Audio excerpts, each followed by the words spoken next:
Good day everyone! Ako si Angel, ang inyong lingkod Rai TV. So sa video ko ngayon ay ibabahagi ko na naman sa inyo ang aking tugon mula sa katanungan ng isa natin taga-subaybay. Kaya shout out po sa iyo. Sana ang interpretasyon na ito ang sagot sa iyong katanungan.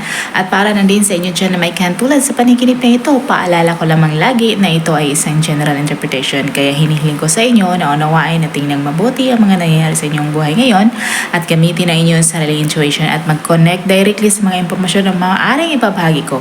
At kung ito ay nag-resonate bawat isa sa inyo, please leave us a comment at huwag natin kalimutang mag-like, mag-subscribe at i-hit na din ang notification bell para maging updated kayo lagi sa mga hindi pa nakapag-follow sa aking Facebook page. I-follow nyo na po Duray TV at i-share nyo na din.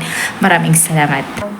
Ang panaginip tungkol sa paglangoy can come in many different forms, pero above all of the dream, ito ay konektado sa ating own emotions at sa ating subconscious mind.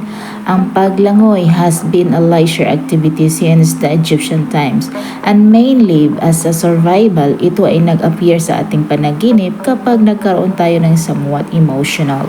Ang river naman sa panaginip represent ng ating suppressed emotions at ang paglangoy sa river generally ay nangangahulugan na ito na ang panahon para sa panibagong simula sa iyong buhay. Kung ang sapa o river sa panaginip kasalukuyan ay nagflow ng mabilis at tinutulak ka along, then it is a positive omen.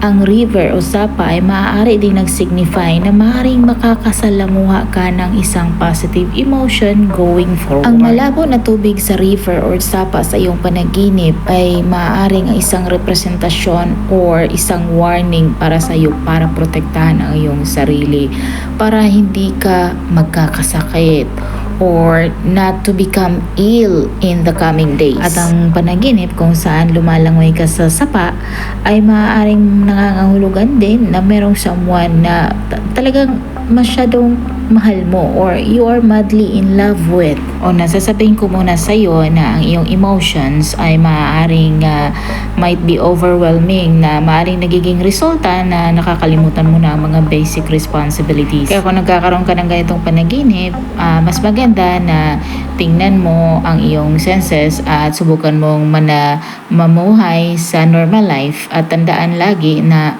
besides sa love, ay meron ka pang ibang priorities sa buhay. Ang pagkagat naman ng ahas sa kaliwang bahagi ng iyong kamay ay nagdadala sa iyong attention to something tungkol sa iyong sarili na hindi mo na-realize before. Maaaring ito din ay nag-symbolize ng inner conflict, personal challenges or mga issues na related sa iyong creative or emotional self. Ang pagkagat din ng ahas sa iyong kamay ay maaari ding isang warning na dapat magiging mindful ka sa iyong paligid.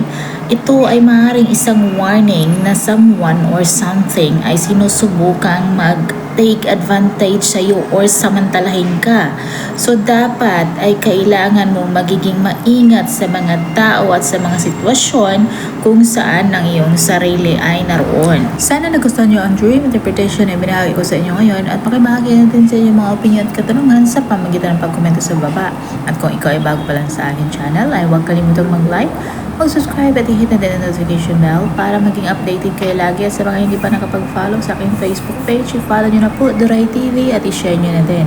Maraming salamat. Hanggang sa muli. Paalam.